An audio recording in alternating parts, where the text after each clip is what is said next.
Well, greetings, my beloved. This is H.D. McCarty again, your old Razorback Rabbi, with a brief thought on what I've entitled Sufficient for Everything. Now, boy, there's an interesting topic, isn't it? I'll tell you, there are thousands of times in my life I have not felt sufficient for anything, much less sufficient for everything. But that's exactly what Paul says here in Philippians chapter 4. So you don't have time now, but I encourage you to take it. Open it to Philippians, so when you can, take the scriptures and start reading, and which is really beautiful, verse 10. Now, Paul is alone. He's been in jail, whatever. He's gone through all kinds of hell. And finally, the Philippians know about it, and they want to help him. And so he says, I greatly rejoice in the Lord that at last you have renewed your concern for me. In other words, you're showing, oh, good night, Paul needs help. Indeed, you have been concerned all along. I know you've always loved me and wanted things to go well with me, but you had no opportunity to show it. Well, the most thrilling thing in life is to have someone discover you have a problem, be interested in your problem, and then even help you with a problem. I had a deacon in my church one time. I called him Super Deacon. He's probably one of the greatest, if not the greatest layman I've ever known. He's a physics professor at the University of Arkansas. And he helped me more than any other single man in the church. I tell you, pastors need people who will be patient with him, understand him. He's just a failed leader too, like you, and he's going to expose himself more than anyone else. Naturally he would be more criticized. Reminds me of the joke my friend told me of the pastor who said, well, I'm going to resign. My work is finished here, which being interpreted really means my work has been exposed here.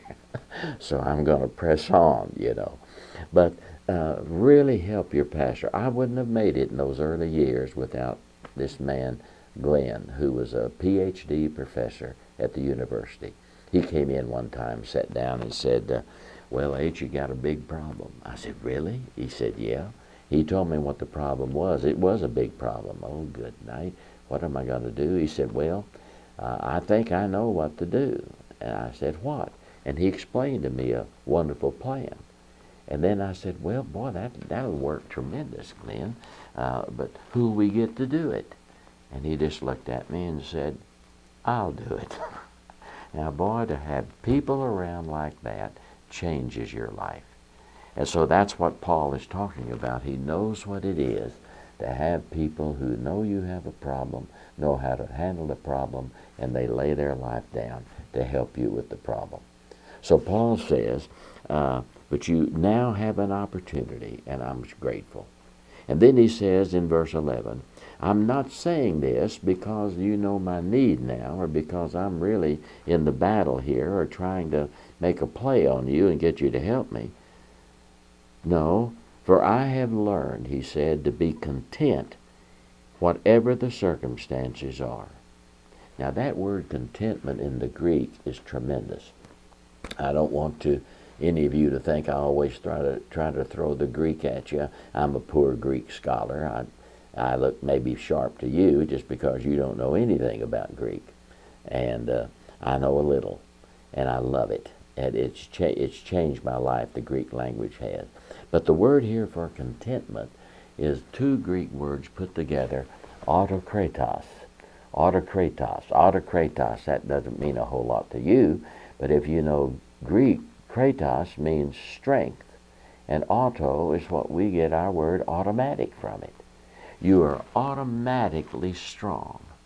Now, boy, that's great. How does that happen? That's a good question. I remember I was a student at SMU. I was a sophomore, and I signed up for classical Greek.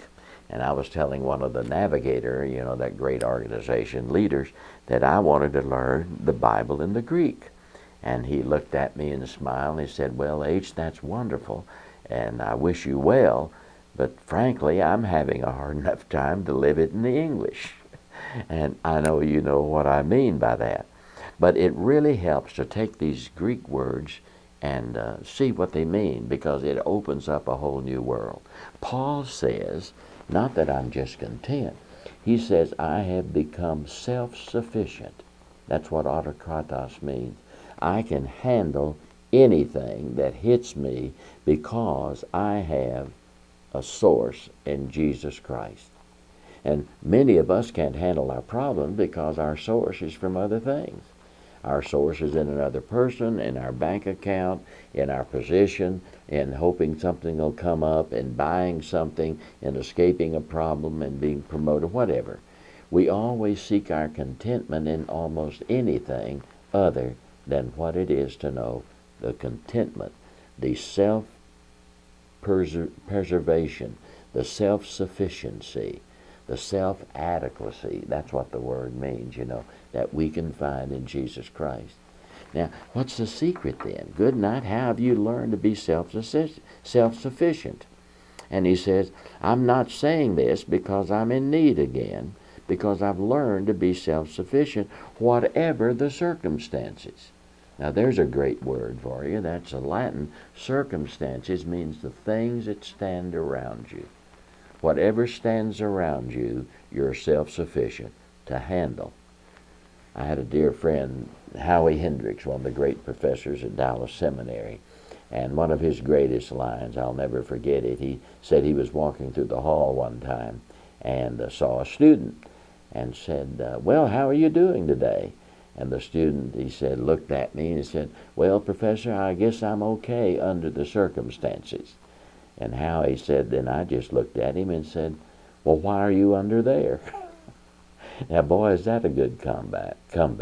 And you may be under your circumstances today. You don't need to be. None of us need to be, because we can be self-sufficient over the things that stand around. Too many of us are defeated continuously and, unfortunately, heavily by circumstances. And then here's what Paul says.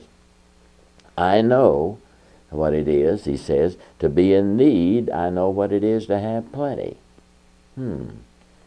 I know the secret of being content in any and every situation, whether I am well fed or hungry, or whether living in plenty or in want.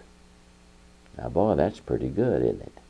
In other words, you have to have hard lessons and be a hard thinker about those lessons if you're going to have the hard power to overcome anything that hits you. Now, let's look at that a minute. Paul says, I've learned to be self-sufficient. What does it mean? It means that he can be honored by people or rejected. It means he can be rich or poor. It means he can be well-fed or hungry.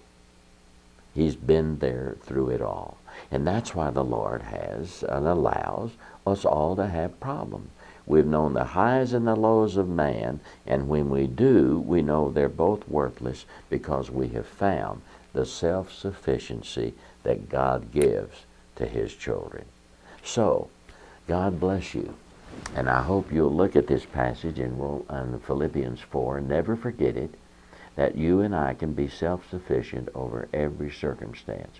We need the lessons of being rejected and honored. We need the lessons of what it means to be hungry or well-fed. And we need the lessons of having money and not having money, to be under financial pressure. When I was in the Air Force, I went through what they call survival school. I won't tell you all the stories out in Reno, Nevada, Stead Air Force Base. And we wanted to teach the pilots to survive. And I can still remember we were so hungry. In fact, I bought 2 packages of lifesavers when we were in Reno to kind of hide out, and one guy offered me $5 for that little thing of lifesavers. He was so hungry. I forget whether I sold them or not. Probably did. But I can still remember in the little creek, one creek we ran into, fishing for minnows. You could catch them, and I can still remember boiling a minnow about this long in a tin can and thinking that was a great meal. So I know what it is to be hungry and to have, a nice shrimp dinner before me, or steak, whatever it may be. And now Paul says when we go through all those experiences, he says, now this is the verse everyone quotes but don't know, I can then do all things through him who keeps putting his strength into me. Isn't that beautiful? I can still do all things through him who keeps putting his strength in me. Now, recently I told the Lord, and I'm going through some of the biggest battles of my life, even though I'm still such a young kid.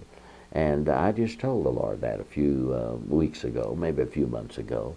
I just walked into my study, and I remember saying, Lord Jesus, this is one of the hardest times of my life. And growing old isn't too easy. I tell you, you got more battles you never think about. When I was young, I said, man, I can't wait to get old and retire. All I'll have to do is read the paper and drink my coffee. Well, boy, was I dumb about that, and millions of other things, actually. But I just walked into my study, and I said, Father, this is one of the hardest times of my life. I wasn't praying. I didn't expect an answer. Didn't really want an answer. Just wanted that moment of self-pity when I could remind him of what I was going through because I was trying to follow him. And so I just, Father, this is one of the hardest times of my life. And man, he answered me immediately, almost in my own inflection. You know what he said? I said, Father, this is one of the hardest times of my life. And suddenly the word came and blasted in my mind. The Lord told me, good, H. That means that you'll be more desperate for me, seek me more earnestly, we'll be closer together, and we'll both be happy. What do you think about that, my friend? Philippians 4, verse 10. I have learned the secret of being self-sufficient in all my circumstances. I pray the same for you.